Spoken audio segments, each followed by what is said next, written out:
Well, welcome back to the Travi Wavi. I'm your affable host, Travis Eason, your local Renaissance man, bohemian, artist, creative, collaborator, community builder, podcast host, and I am so happy to bring you another wonderful guest from the storybook capital of America. We come to you live every Thursday morning around 10 a.m. from the beautiful heart of downtown Abilene, Texas. We are next door to Majestic Coffee in the Neon Parrot Live Studios. You're always welcome to come down and join us in our live audience. We love that, and we'd love to see you here next week when we'll be bringing you another guest. Lots of wonderful things happening this weekend around town. I'm going to mention it again towards the end of the podcast, but high schools have opening night tonight for their various shows. We've got upcoming shows at ACT and the colleges, so tune in and support your local theater and artists. Friends, please subscribe, like, comment. It goes a long way. It helps us out a lot here, and it means a lot to my guests, I'm sure. Betty Hukill, hello. Welcome today to the Travi Wavi. I'm so glad that you're on. Thank you very much. Happy to be here. Betty Hukill, let's start with the round of questions that we always ask. Tell me, do you have any siblings? I do. How many siblings do you have? 2. And where do you fall into that category? I'm the baby. You're the baby. Yes. Do you keep up with them at all? Yes. You guys staying? Are they nearby? No. No. Where do you hail from? Arlington. Arlington, Texas. Uh-huh. Cool. Are the siblings still located in the Metroplex area? One is. My sister is there. Okay. She's in Colleyville. Okay. My brother's in Houston. Great. They're much older than I am. You have nieces and nephews? I do. Good. Get to keep up with them? Some. Very good. Anybody else find the theater track that you found?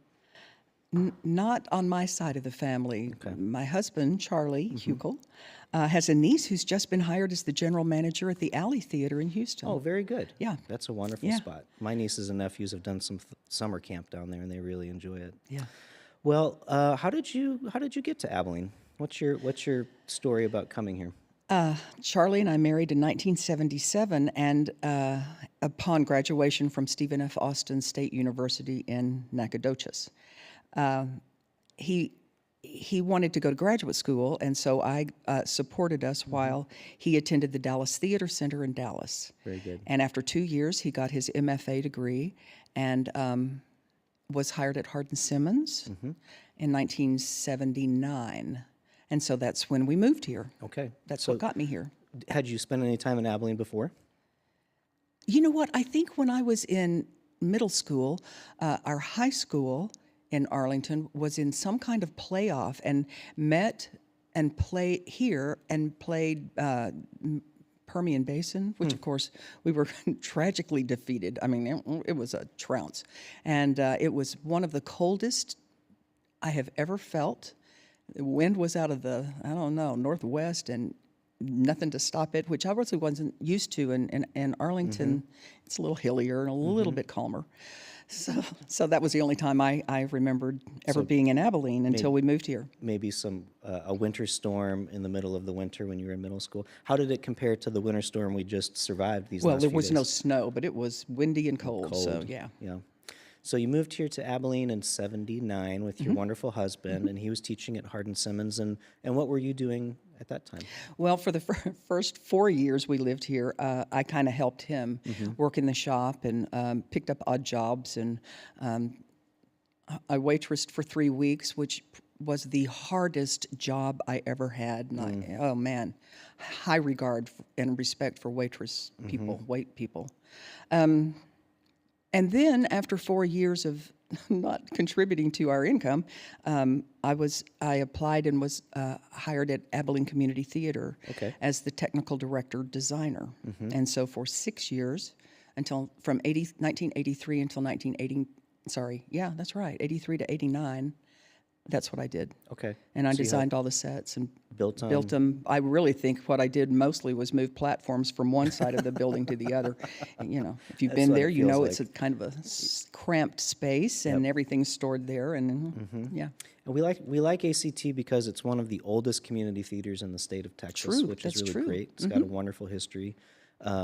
Continues to have all sorts of wonderful people from our community step in and step up to make the shows happen there. And community theater. It's community theater at its finest. Right. It really is. So you were there till '89. At what point did you? Is that about when the time you stepped into the role at the Paramount? Surprisingly, I didn't leave the community theater to come to the Paramount, but I was very fortunate that I didn't have to go back to waiting tables, and I had about a month where I didn't quite know what I was going to do, and then I got a phone call from a dear friend who said she had two questions. One was, I just watched Equus. Why did he blind the horses? And the second question is, would you be willing to come to work at the Paramount? And so I didn't take the second question very seriously. I thought she was joking, and I said, well, he blinded the horses because of this. And then, but she said, no, really, I mean, I'm serious. I'm going to take a grant to the Dodge Jones Foundation to see if we can have enough money to. In those days, things were really tight and lean, and the Paramount was sort of. It had just reopened. It was finding its way in programming as to what the nonprofit was going to eventually evolve into. And so Robert Holliday was extremely active in the theater and the renovation and all of that. And so he was very active in the programming. And so we mainly, in 1989, my memory is mainly what happened there were the classic films. And we had anywhere from 2 to 5 of those shown every single month. Wow. But, you know, there wasn't the Turner Classic Movie Channel. Right. So if people wanted to see Casablanca, Yeah. that was the only chance to do that, so unless they caught it on late night TV. So we were very fortunate because Robert's legacy and reputation and the huge number of people that he touched in teaching English at Cooper High School. So people were, we had a natural audience. He had started the classic film series at Cooper. In fact, I think they called it the Cooper Classic Film Series. And Interesting. yeah, he had gotten a big screen from one of the theaters that was closing, I think at Westgate. And I mean, this thing was huge, and he managed to get it put up at Cooper, and everyone would go and sit in the auditorium, and he of course would talk about the films and why they were important and who worked on them and anything backstage that we didn't know in those days. So That's really cool. It was a wonderful thing, and it kind of became the foundation for what was the success of the classic films for so long at the Paramount. And then that began to not be a practical way for the Paramount to make its income. Mostly because of the cost to show a film? No, not so much the cost to show a film, but because other things were in competition. By then, Turner, I mean, it would be no fail. We're going to show Casablanca. We'd have it in our season ticket or our season brochure, and sure enough, they'd show it the very same weekend. So, I mean, things like that were happening. I see. And so also what was happening, that people were beginning to discover how wonderful a venue it was for performances, and they began to rent more. And so eventually the rental income became extremely important to the pie of income revenue. So doing things like weddings or events or private events or just anything like that. Yes, their own ballet, take their own, that they're doing in their studios and have a place to perform it. APAC was just beginning, and they were coming on. So there were all kinds of, Abilene is one thing, it's always evolving. That's very true. And, it is. That was, and downtown, because of the success and beauty and the nostalgia that was present with the Paramount, people recognized what they had downtown, and all of these buildings that were maybe not used to their utmost and maybe needed to have a little dust kicked off. People began to recognize that, and so we had all of this rehabilitation going. It's still going on. Yeah, it is still going on. And that's so exciting because it's very different from when I arrived in 1979. I believe that. So you started at the Paramount basically after it was remodeled and restored. Yes. Do you have any recollection of how long that process took to get it took about 2 to 3 years to actually occur from the time that it was purchased, and then everything was removed and redone. So. And they did a beautiful job. Oh, incredible! And it's still one of the most beautiful theaters that I've been in. I mean, it really is in top 10 probably in my mind. And it's practical. Yeah. So it's usable. It's not. It's confining in terms of the size of the stage and the fact that there are no wing spaces for scenery to go to, or actors to go to. That's challenging, but you can overcome that. And they certainly have. They've done phenomenal performances there and are continuing to do so. And now what I believe is happening, and I'm thrilled about this, is that because I really think this was the best use of the theater as a concert venue. Oh, yeah. The acoustics, the fact that even if you're on the back row, you still feel pretty close to the performer. And the balcony provides that same kind of intimacy that it shouldn't, but it does. There's really not a bad seat in the house. No, Really there's wonderful. not. I mean, you have to climb up to get to some of them. But when Charlie and I first moved here, they had I think it was the Paramount Performing Arts Series, and they performed there. That may be it, may not, but for some reason, I know we went to see the Preservation Hall Jazz Band, and we sat on the last top row in the last seats because we were new and didn't know, but it was packed, and you could hear everything. It was just wonderful. It was just perfect. So I'm delighted that seems to be the direction that they are not exclusively going to, but there's a lot of business now. In fact, tonight there's I think it's a bread cover band, and the name of the show is Toast. So yeah.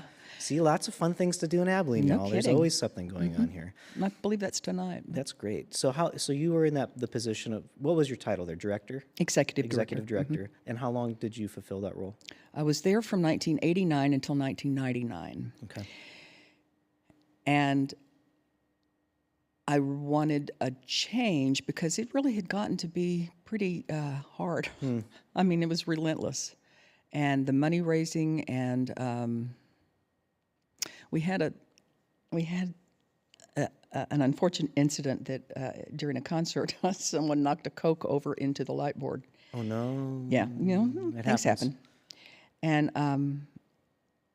I remember talking to the person who I thought would be helpful in fixing that, and the question was, how are you going to get your board to pay for that? And I thought, I don't really want to get my board to pay for this. This is, I don't think I'm the right person in this position anymore. So I left for 3.5 years, and I went to the Cultural Affairs Council. Okay. And I was the director of Young Audiences of Abilene. Very good. And loved that. We had been performers. We had a little group called the Paramount Players when Young Audiences began under Lee Black. And for 6 years while she was here, we performed in schools, and I loved doing that. So it was when she decided to go to the Community Foundation. This is all ancient history. I mean, way back. So in 1999, the position opened, and I thought, this is a good fit for me. And so for 3.5 years, that's what I did. And then I was asked to go back, which was nice. So And you were ready to go back at that point? I was ready to go back. Things had kind of changed somewhat, and I felt a little more confident in the role of, I don't know how to say, you have to be part salesperson to do that kind of a thing, and I'm really not. I'm the kind of person that calls you and says, I know you're not going to want to do this, but, And so I'd gotten better at that. Yeah. So, I mean, what I'm hearing from you... And I missed the Paramount. I missed it very much, so. What I'm hearing you say, and just correct me if I'm wrong, that while you were the executive director, it was a lot about, hey, we have this idea, we want to do a show, how are we going to fund that? And then it was your job to go find the money. To some degree? Not so much. Not so We're much? going to do a show. It's more like, we got to make payroll this month. What are we going to do? What are you going to do Yeah. about it? Yeah. Yeah. How are you going to get your board to pay for that? Yeah. No. And so it was, that was my job. And I did it as, until I couldn't. And then I did something else for a while and got rejuvenated and came back and did it again. Yeah, and things were great. Good. Well, and the Paramount's made a lot of changes over the years. I'm sure a lot of it was under your direction. I know more recently they've got their TABC license so they can generate some income through alcohol sales, which wasn't happening for a long time. And like you said, the concert series, we saw Blue October there last year, maybe. 2 years ago, 3 years ago. Okay, it's been longer. Time flies. But yeah, really great things, good movies, great. I think Matilda is coming up. was the last weekend. I missed it. Okay, Matilda just happened. I'm sure it was fabulous. Katie's directing Sound of Music this summer. There's just always really, it feels like there's always something happening at the Paramount. There is. All the time. There's something happening in downtown Abilene all the time. All the time. Yep. Yep. So now a lot of yeah. a lot of other places. Yeah, too. yeah. There's So, there's more but live Tosi music yeah. venues and so many great things. Yeah. You retired. You and your husband both retired. Yes, we did. And Charlie's still active in the theater community here and around, and so are you. What are some things that you guys are doing right now that's exciting? We're really doing it more out of town than we're doing it in town. Charlie's been involved at the community theater. He was on the play reading committee. He designed A Streetcar Named Desire recently, and then another one. They did Jekyll and Hyde a couple of years ago, I think, and he did the set. And Barry Smoot did the projections on it. We didn't see it. We were out of town for the run of the play, and but I think it was pretty cool. I think Gary built it and Larry built it, and so that's kind of neat. So yes, we've been. What was the question? Well, what are you doing now to stay active in theater? And, okay. Yeah, how do you keep your hands busy with it? Well, right now, my next project is in Fredericksburg at the community theater there. It's called the Fredericksburg Theater Company, but that's the community theater, and it's a very active group. So I'll go down the 15th, 16th, and 17th for auditions for Little Mermaid, and I'll direct Little Mermaid there. Very cool. Very cool. And that will perform in June. I'll move there in May, and so what happens is for about 6 weeks, we relocate in a place where they provide for us, so we're not having to rent and find that. So that's great. And then usually we come home on the weekends when we can. It's not too bad a drive. And then once the play opens, opening night, we're done.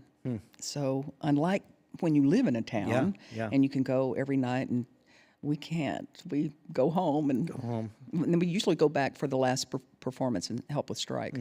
So, It's pretty neat. We were talking before the show about you and your husband, Larry Wheeler, Gary Varner, all these people that sort of, I was going to say graduated, retired, right? All about the same time, Right. And y'all are all exceptionally involved in our community theater still and other theaters, and I just think it's a huge showcase of all of y'all's talents. I mean, just a wonder. You guys are, if it was a graduating class, you guys are top 10 talent, and it's just Gosh, really cool. thank you. It's really, well, I just think it's great to see, your passion for theater comes through, and the fact that once you're retired, that you're still finding ways to participate in it, right? Not burnt out yet. Yeah. well, actually, I'm doing more theater now than I was when I was working at the Paramount. I kind of had moved to the producer role, and I directed the children's performances there for their kid juniors until I retired. But I had kind of passed the other stuff to Barry, and he was great.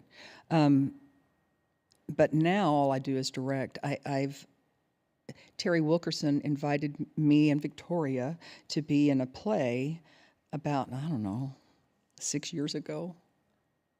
It was around COVID. It was still kind of ugly, and it was. I only had like 4 lines, and the rest of the play it took place at a silent retreat, and so you had these scenes, and people. I mean, there was business that happened, but we didn't talk. So it was my kind of play. I don't memorize well. I never did, but I'm really bad now. So. Isn't that interesting though? About being a theater person too from a very young age. It's like that's always like the dark monster is memorization. No matter what the show is, like, oh my God, I gotta remember all this. Yeah, if you don't exercise the muscle, Yeah. it goes dormant fast. So, How did you, or why did you get into theater? What do you remember? Kind of what age you were? How did you get the bug? When did it bite you? Good one, Sammy. Our producer extraordinaire, Sam Wolf. Stay breathing, buddy. I'm not quite sure. My parents, because we grew up I grew up in Arlington. My parents had season tickets at Casa Manana, Okay. in Fort Worth, and Casa Manana. It was a stage in those days completely in the round, and one thing that was fascinating about that was that the lighting instruments all were very visible to the audience because you were seated in the round around the stage, and so we could see all of these lights, and the lights were all different colors, and that was pretty fascinating. But the most fascinating was the scenery, which was all somehow transparent or minimal because it was in the round, couldn't see, was put on the stage by these young people that were stagehands that were part of the company, and they would, when the lights would go out for one scene, they would come running down the aisle with these pieces. It was very choreographed because they would have killed each other.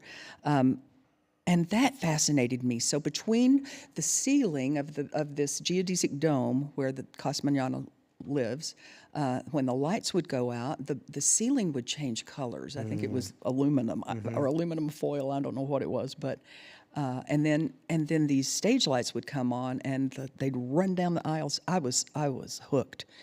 And I think I can remember being about 6 to 10 years old in that range to have experienced that. So I really loved it. I also remember my sister somehow had a textbook, and the textbook had a radio play in it, and I just was fascinated by the way the text was presented, the formatting of the text. And so it was very different from a short story or a comic book or anything else. This was a different thing, and that was fascinating. And the last thing I remember as a child was when everybody was listening to the Beatles, I was listening to Broadway musicals. And in my mind, staging them. I mean, I could see it not on a stage so much, but I'd see the story. So it was a natural thing whenever there was anything I could participate in. And in kindergarten, I was a hollyhock in Peter Rabbit. And then so it went on from there to school productions, and I was a drama kid in high school and a drama major at college, 2 schools. So I think that's wonderful. The magic of theater, like you mentioned, lighting, scenery, choreography, all of that, like how it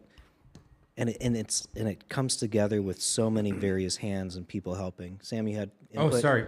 No, didn't realize my mic was on when I cleared my throat. please join us. Yeah, chime in if you got anything, Sammy, because you're a theater kid too.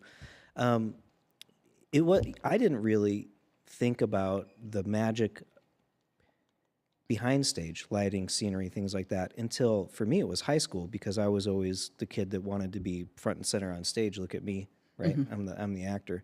But there's so much fun magic to learn in theater. Before we started today, I mentioned how I'm a firm believer that theater's the best education for lots of reasons. Collaboration, working on a timeline, working within a budget, understanding science, history, technology, learning how to read a script and break it apart, that I think all of these things really do help to mold human beings into better human beings and better storytellers. Chime in. I know you have some thoughts about this. I heard this just recently, so this is not my original thought, but this is it. Because of the growth of AI, human beings, as this progresses and goes on, are going to crave human contact and human interaction and the ability to look at another human in the eye and talk to them. And even that, I find, is a kind of a lost art. It's not automatic that people will do that. And I think it probably keeps a lot of people away from social interaction because we've lost that ability. So therefore, live theater, I think is a nice component to kind of bridge that isolation or lack of being touched. One time, a hairdresser told me that they'd gone to a conference, and the hairdresser conference, had talked about the importance of touching your client because many people receive touch only then. You know that this is not. And if you're with a person, you live with a person, or you have children or something, that is probably foreign. But if you're not, and you're alone, I mean, it's an amazing thing to think how important that is, and the lack of it, how that affects us. That is interesting. I've thought about that a little bit with my clients that I tattoo, because it's very private, it's Exactly. very one-on-one, and yeah, I mean it hurts, right? So like part of that process is I'm touching them, but there's pain. So I always try to be very conscientious of that, and not inappropriate touch, but like if they're laying down, like a touch on the foot, or just a gentle touch before we start, or something to let them know that they're safe and this is okay, because it is a very intensive touching process. And I like that about the hairdresser too. Do you think? So you mentioned that with the onset of AI that we are missing or lacking some of that human touch, some of that human communication, and theater can fill that role moving forward. Wouldn't that be wonderful if more and more people got involved with local theater? Yes, of course it would. It would be wonderful. Excellent. 'Cause And there are a lot of places to have opportunity to do that here in Abilene. So, tons of places. ACT is the first one that comes to mind, but there are so many opportunities. I'm not sure if ACU just had their auditions for the Shakespeare Festival. That might be this weekend. So it's open to the public. So Yeah. I had Mike Stevens on 2 weeks ago, and he's a great resource for local theater and letting everybody know what's happening. Have you used any AI at all? You played with any of the chat bots or LLMs? No, nothing. No. Do you have a nose or an eye for content that's being generated by AI? No. No? I don't go on Facebook anymore. So I don't have a lot of exposure other than what's on television. Okay. I like to watch television. What are some favorite shows that you're watching right now? Well, I mean, usually it's on Turner. Okay. Classic movies. Okay, good. Well, I mean, they're classic movies for a reason. And it's not like I'm, when I was a child, I was far from my siblings. They're much older than I am. And my mother sat me down in a little chair. We have pictures of it with me watching television while she cleaned the house or did what she did. She didn't work outside the home, but she worked in the home every day. So you're kind of an original screen time kid? Yeah. Absolutely. Black and white. Black and white. Yeah. Were there any movies or television shows that you feel like influenced your decision to make this a career? To what? To make theater a career? Not necessarily, not specifically. television. I mean, all the shows about theater, all the movies about theater, and that where you could see stages and all of that. I'm sure that was intriguing to me, but not that I can recall. Interesting. Yeah, Are you working on anything right now? I'm preparing for Little Mermaid that I'll be directing in May. Charlie's doing Lost in Yonkers in Marble Falls. That's a fun So we show. also have there's a community theater there. It's actually on Cottonwood Shores. Marble Falls is an interesting community because it's a bunch of little communities all surrounding this lake and river, and it's a lot of water. And so when you hold and I've worked there too, and when people come from auditions, they're coming from all these little towns around that in the hill country. It's a very interesting. They drive a lot. They drive a lot, yeah. I thought people drove a lot here, but nothing like that. They'll drive. It's nothing for them to come from Austin. I directed Steel Magnolias last spring there, and two of the cast members lived in Austin. One lived in Burnett. One lived in. Anyway, they were really spread, so it was. They were willing to drive an hour, Yeah. hour and a half, Yeah. whatever it took to Yeah. come make it. I think that's great. Yeah. Do you feel that theater in Texas is? Put your pulse on theater in Texas and give me your feedback. Are we stagnant? Are we growing? Are we slipping?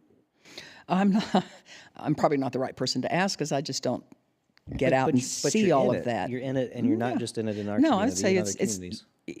what is difficult is funding, and so once that is secured, and so that's really you're only as good as your last performance, and so all of that is very fluid. But no, I don't think that's in any trouble. I mean, I think that there will always be live theater, no matter what. I think that when man appeared on the earth and began drawing on the walls of the caves, there was also dance and music and storytelling, and that's what we do. That's what theater is.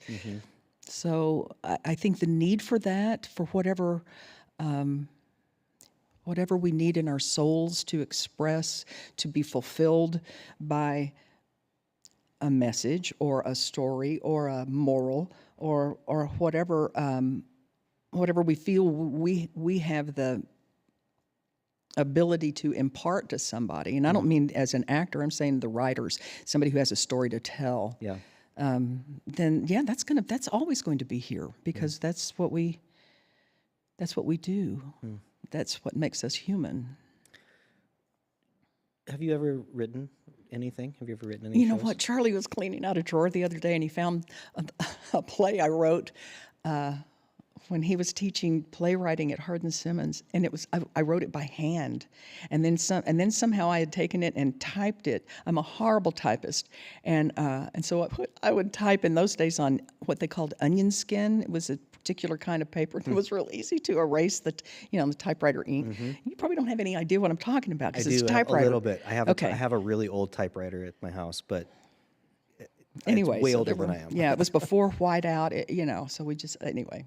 So we found this play, and it was it was a play I had written. I had taught school one year when we first married, and he was at the theater center, and I was driving to Grand Prairie to teach middle school, and it was hard. It was real hard. Not as hard as waitressing, but it was hard. And so the play is about a middle school teacher's lounge is the setting. Oh, that's so, fun. Is it worth like editing, revisiting it, maybe putting it on stage? Yeah, if I had any interest in doing that, but probably not. For one thing that was different, they smoked, and teachers were running into the teacher's lounge to grab a cigarette. Well, that Can't do that No, anymore. you can't do that on stage Ooh, anymore. we should bring that back and do that. Yeah, we should do that again. That'd be fun. Just to highlight the difference of periods and, Yeah. I don't know if your audience will sit in here if everybody's smoking we on can have stage. fake cigarettes. Come on. It's theater. Those are pretty good, really. Get one, it's powder. You breathe it out, and you get one. They're really fun to play with. I know. Oh, man. So, Would you say, in my mind, Betty, you seem like jack of all trades, master of all trades of the theater. Like you direct, you produce, you can write, you scenic design, you can build, you can perform, all of the things. Do you have a favorite? I really enjoyed directing, because at some point you're playing all the parts in your mind, and you don't have to memorize anything, and so that's fun. I liked scene design. I really enjoyed doing that. I What do you enjoy about scene design? Because we could probably riff on that a little bit. Oh, cause it's it says as much. It's a character. It's part of the story, and it's very important. As a director, it's always very important that whatever we're working on in terms of the set has a really fast ability to go from scene to scene. And mostly what I'm doing now is musicals, and so it's important that they transition very quickly. In Fredericksburg, they have 3 turntables. Oh, that's nice. Yeah, it is nice, and it's also not so. And here's and I never would have said that before this particular show, which is Little Mermaid, and I'd like to put some of the actors in skates. But we can't do that with the turntable, because it'll kill them. And so we'll have to cover the floor. I think we're going to use projections instead of trying to change the set from under the sea to all the places that are. It's like, I don't know, 18 different settings. So I think slides or projections are the way to go. Slides. Won't that tell you how analog I am? Still works. Still works. We have some, actually, and a slide projector. That's fun, though. Yeah. I always like to think about, if I'm approaching a design as a scenic artist with the script, like you said, like a musical, most musicals are going to be done on a proscenium arch. Things are going to be quick, in and out, up and down, across the stage. Pretty much every single musical that I can think of, with few exceptions. But a straight play or a show that takes place in one or two or three settings, a lot of times as a designer, I'm thinking as a director, and how does this scene play out? And am I giving the director a lot of options to move actors around in this scene? On top of the fact that, is it interesting? Does it serve the purpose that it needs to serve? What are some other things that you think about when you're designing scenery? Tying down the downstage corners. So you put some kind of furniture or something that causes the director to place the actors downstage. I'm real conscious of trying to Create angles. it's about sight lines and trying to include everybody. In Fredericksburg, where I've worked most recently, the sight lines are pretty extreme, and I have to go over in rehearsal and sit in these far to make sure that they can be seen and then adjust. So I think that that's important. But for a designer, find out what the costumer is going to put your actors in, so you don't paint the walls the same color. Yeah. Things like that. Can you light it? So, and another thing that bothers me, and I'm always conscious of, is if you have doors that go into the kitchen or the bathroom or the bedroom or whatever, light it. Usually, you see the doors open and they just go into the black hole of Calcutta, and you kind of worry about those actors, especially in places like ACT where it's really dangerous backstage if it's not lit. Yep. So That's anyway. interesting. Yeah. I had an opportunity years ago to spend some time in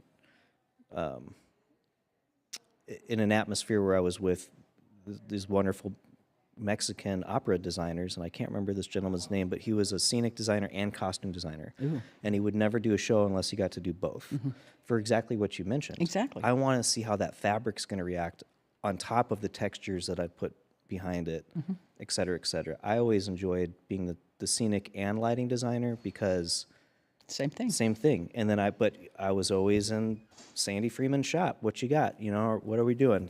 I want to look at those colors. Oh, okay, I was thinking this. Now I need to shift gears maybe a little bit differently on that. But yeah, it's really fun because it's like,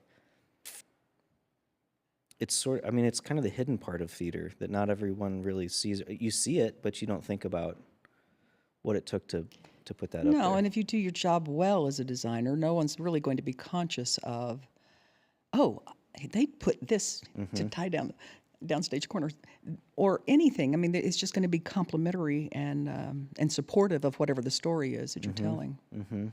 So I like to think about theater or design as far as like what is my fence, what is my boundary, and the script usually is like the very first piece of that. Right, like yeah, it's kind of it the has floor. to be. And then the space, and then the budget is kind of how my brain works. Is that something? Oh, sure. Your capabilities. How can you build? Can you paint? And what has to be achieved in the process of doing that? Can it move quickly? Can it move safely? In Fredericksburg, there's no fly house. There's no upper area, so it's very limiting. There's a little bit of backstage space, but not a lot, and so it's the turntables were the answer. I see. But now, hopefully, we can do underwater with projections, and that'll be a whole different thing that I don't think they do very often, and so it'll be a nice change for the audience too. Well, I was all envious of the turntables, and then you say fly, and now I'm like, I don't know what I'd rather have, a fly loft or turntables. I think I'd rather have a fly loft. Yeah, me too. But that's limiting too. it certainly is. At Yeah. the Paramount, because there's no wing space, everything has to be dropped or projected. Yep. And or a unit set like Charlie and Gary have done there. So I know. I love working around the limitations of the space. I mean, initially when I first got into collegiate theater, at least, I was very upset about the state of facilities, especially we were a brand new facility at ACU, and I just felt like they got shafted on so many areas, on the installation, on the tech in particular. But yeah, looking back on it, I really value those times because that's really, at least from my point of view of mainly scenic tech, it's like the space is the hard no. Yeah. Yeah. It's the hardest no you're going to receive in theater is the space you're actually working in, I think. Well, Yep. once you get past the initial funding and people to get involved, but all of that, you know, you can get volunteers, you can find, you know, but the space where you're actually doing it, what it's the way it is, that's what you got to work with. Unless you have a chainsaw and you Unless go you have a around and chainsaw. cut the stage and But drop it. that's again working with what you got. That's Yep. true. This is the space. It's the hard boundaries. Well, I got a chainsaw, and we can. Yep. Yeah. Love that. Well, and it, you know, if I have to give a lot of credit for me to my mentor Gary Varner, because he helped me see things that I would have been stuck. I would have been, no, that's the fence. I can't do that. And he would say, well, what if? And one great example of that was at Abilene High School for Music Man. I covered the pit. The orchestra pit was huge, and Yeah. and I covered it, and now it's a permanent. So Well, they came back and rebuilt it Yeah. more permanently Yeah. because they saw how we did, and they were like, yeah, I think most orchestra pits have been covered. yeah, because In well, fact, the one at the Paramount is it's a lift, right? it's a Yeah. lift. It's yeah. It's interesting, and part of me wishes we still had live orchestra for everything. Yeah, but the budget of that, Yeah, oh it's my gosh. expensive. Yeah. It's expensive. That's the problem. And space. It's where I'm hoping with this AI movement, like you were saying earlier, that people might be coming back to live art. Like, I really think that, and I'm hoping that's the case. Because if we can get back to where we have live musicians. When I first worked for Carnival Cruise Lines, they were still in the phasing out of their live musicians in the show. Yeah. And it was obvious from a mixing engineer, sound engineer point of view, when you had those instruments versus when you just were using canned. Yep. I mean, it added so much more warmth. There were sometimes mistakes. It made it feel live. And then seeing the band come out right before the show and then go down in the pit, like there's something about that. And then coming up at the end of the show, playing for their applause. Yeah. It was like, oh man, if we can bring that back to theater, that would be great. Well, in some shows, that's kind of happening. Come From Away, at least I don't know if they'll be able to do that everywhere. I imagine they'll can it, but there were. I guess on Broadway it is always live. I guess they do have live orchestras, but I'll tell you, It depends on the show, I think. Maybe so. Because most of the stuff is pre-recorded and pre-canned because they want to deliver the exact product each time. And that's why even vocal performers, they have Larry tracks for everything. So sometimes they may be just out there lip singing to their Larry track. And, you know, the audience isn't any wiser if they're doing it well. yeah. But that's definitely a thing, and I almost feel like that's maybe a detriment to the craft side of theater a little bit, is how commercial we've gotten with the show must go on aspect. And, oh, well, we can can musicians. Oh, well, we can do this and that. We don't need an actual person for that. In some ways, that's allowed the show to go on and allowed us to keep creating, but we've also excluded and lost a bigger community that was once part of the whole art and craft. Yep. And the same thing for sound operators and lighting board operators. That can be done by AI Oh, yeah. and Yeah. programmed. And, Spotlights have already been replaced. yeah. By robotic lights, and putting trackers on the people Yeah. Yep. in bigger houses that can afford it. Obviously, we don't have that in Abilene yet. But We have a friend who's a stagehand in Kentucky, and he does a lot of concerts. And I, what do you do? And he said, well, I mainly load in and out, but if they wanted me to run a follow spot, and like you're saying, he had a joystick and was backstage and watching a screen, so he wasn't Interesting. Yeah, couldn't even hear the music. I think that was one of my favorite things to do with my incoming freshmen was put them up in the catwalk, give them a handle and a scope on top of the Lyco light, and just sit up there, and then I'd get on the headset. No, open your iris. No, you got to follow them. But I think that's also fun, as from a technical standpoint, is to you're required to light that actor for the whole run. There's a lot of pressure on that. When we were in college, we did. There was a series that would come through and perform at the auditorium at Stephen F. Austin, and so it was John Raitt coming in with Bonnie Raitt's father, coming in with Shenandoah, the play Shenandoah, and we're up in the running follow spots in the booth, and those were carbon arc follow spots where these two rods have to come together. Well, at some point they'll burn each other out and have to be replaced, and that takes about 30 seconds to a minute to get the rods back in. Well, there were two women singing. Well, two women on the stage. One was singing to the other. Her light went out, the singer, And so we moved the Follow spot, and the producer or the stage manager came on and said, "No, go back to the other woman. She's the producer." So everyone in the audience watched this woman singing in the dark to this woman who was listening to her in the light. So it's all about, you were talking about all the things that theater teaches. I think one of the fundamental things that you learn as a theater person is to be flexible. Mm-hmm. For whatever, if you're in tech, if you're in the box office, if you're whatever you're doing. Yep. And especially if you're acting with certain people I know, you have to be flexible and ready to almost change plays because what play are we doing? Yeah, what just came out of their mouth? I need to respond to that now. Yeah, so there's that. And I think that making eye contact and being flexible are two really valuable things. Yeah, I just think it's, I think about being in West Texas and the juxtaposition between West Texas football and theater. And, I think no matter where you are in America, there's this sports versus theater sort of dichotomy happening, and you learn a lot participating in both things: teamwork, listening, all these things. But the longevity, at least for me, is in theater because, I don't think I could go play football right now. I'm maybe a little too old. You know what I mean? My body doesn't really want to do that, but I could still do just about anything theater related, And I think back to ancient Greece and, the storytelling and actors and actresses coming out to sing and to tell and to share. And it changes culture, it changes mindset, it changes so many things, more so than politics or other things that are maybe culturally relevant today. It has just it has an ancient heartbeat that's still That's pumping. a nice way to put it. Yeah. Yeah. And will forever. Forever. Because we are human. Mm-hmm.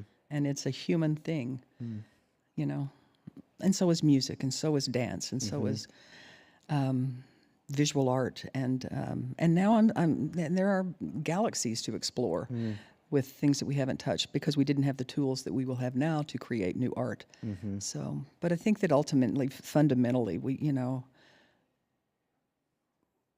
need to connect with each other, and that's what I think is going to be the insurance to keep theater alive forever. Yeah, a need for human purpose, a community, connection. Exactly, a family. reminder of our own humanity. Yeah.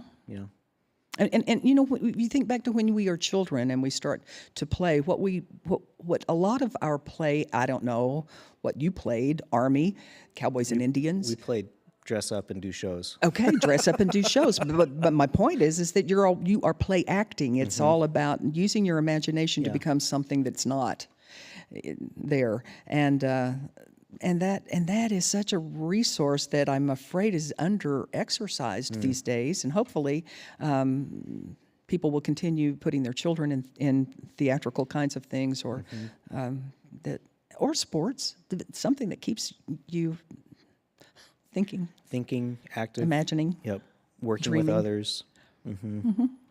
Yeah, because none of us are living alone.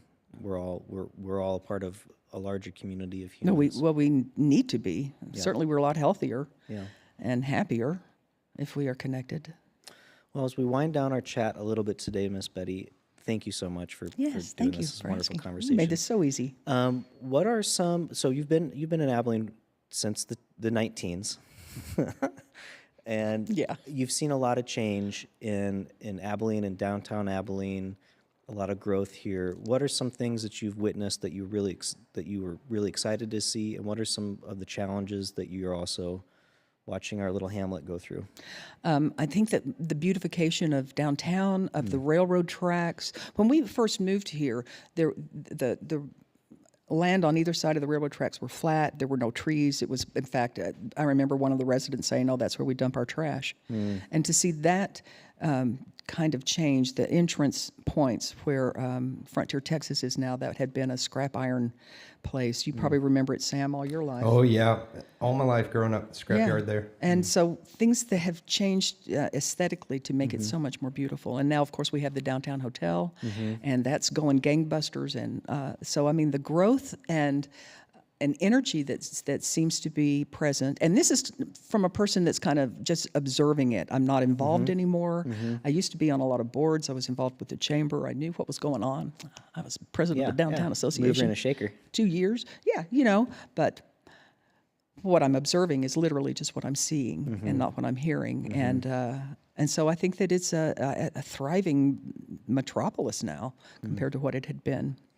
So, Are we missing anything? Are there some things that you sure. would like to see us grow towards? yeah, I think it would be nice if everybody was a little friendlier and didn't run red lights.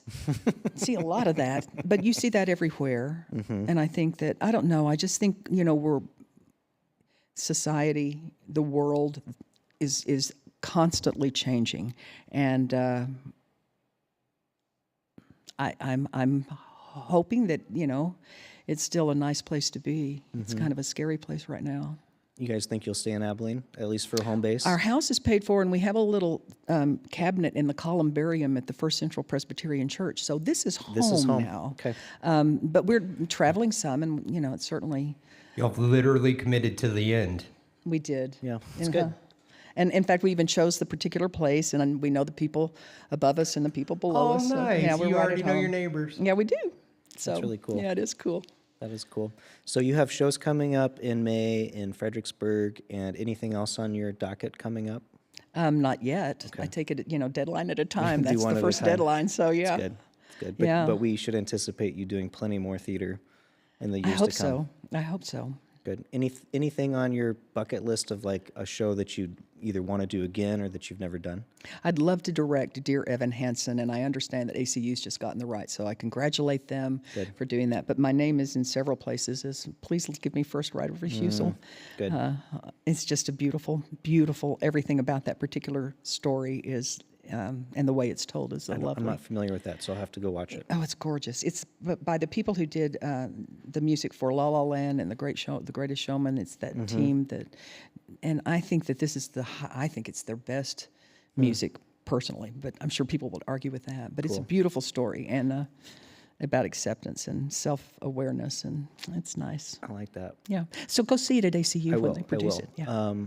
Are they going to do that next? I think next year, I don't know probably? when. I think they're doing it in a winter. Winter slots, maybe next year. A winter musical spot. I think I'm directing a play at McMurray. I think I'm going to be doing a musical there, but I'm not sure, so I won't say, Okay. because things were kind of up in the air about it. But Well, we have 3 wonderful colleges here with really strong theater departments, and all led by strong, beautiful, amazing women. And we just want to continue to support Isn't all that of that. funny? Yeah. It's great. yeah, Last year in the spring, I had Nina and Victoria and Dawn on the show, and that was the first time they'd all been together in the same room. And since then, I know that they're having coffee and talking a little bit more regularly. So I'm happy to build community here, especially that's when it great. comes to theater. Congratulations for doing that. Any final thoughts you want to share with us? Any questions for Sam or for me? Thoughts become things. Think good thoughts. Amen I to can do a that. whole other thing on that. That's but great. Yeah.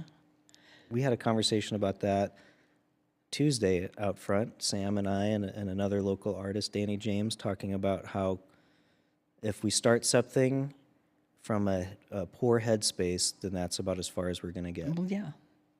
But it's true. I mean, you think it, and And that's it. you don't have to think about how. You don't have to think about who.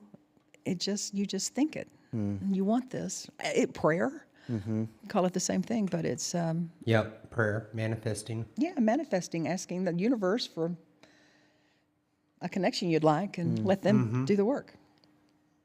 So I like that. Well, it worked with you. It worked to get you on the show. well, thank you. I didn't. Yeah, thank you. Well, Thank you maybe for we can have you back on in the future and talk thanks. some more, and maybe we'll have an opportunity to do a show together someday. That'd I'd be love great. that. Yeah, It'd be really fun. that'd be good. The last time we got to play together, we were playing craps together at a fundraiser, and I think we ran the table, so that was fun. That was fun. Well, Miss Betty Hukill, thank you for your time today. And audience, check her out. She's got some wonderful articles on the internet. There's a wonderful article from the Abilene Reporter News about her and her husband, Charlie. And Golly, when was that? That was like, that was a while back, but I found it. yeah. Wow. Yeah, there's some good stuff. Don't look me up on that. Don't do it. Oh, I was Googling it. Go see Little Mermaid at in Fredericksburg. Yeah, it's fun. It'll run for 3 weekends, and should be a really good show. They have good talent. You know, that's one thing. There's talent everywhere, and that was the first time I worked there. I thought, well, gosh, I don't know. We did 9 to 5, big show, a lot of cast, and it was great. Good. So Good. Yeah. And people are showing up for those shows. I mean, well-attended audience. Yeah. We did the last one I did was Shrek. Okay. And it was well attended.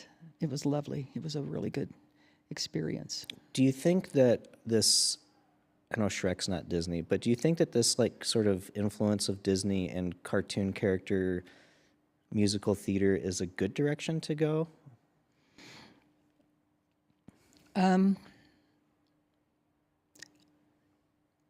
Sure. I mean, people are familiar with the story.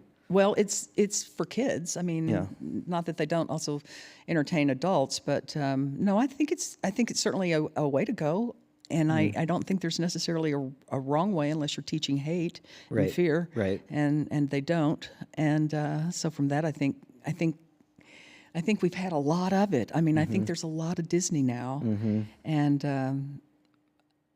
With everything, I think when you monopolize a situation and nobody else has room to try something, that's always unfortunate. We're very concerned about how everything is now conglomerating, and small ownership is going away. It's all, I mean, even things like our veterinarian is now, it's all corporate, and dental practices, and, so things that we all, but they're just changed again. So I can't say if this is a good or a bad thing. It's just different. We're experiencing it. And don't take it from me because, again, I'm analog.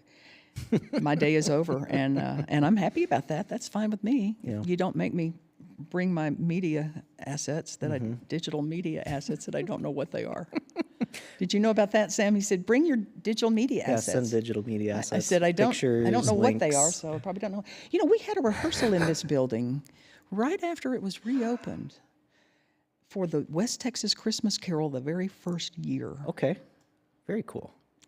Very cool. This space Tyler is... Sutphin was tiny. Tyler Sutphin, a little guy.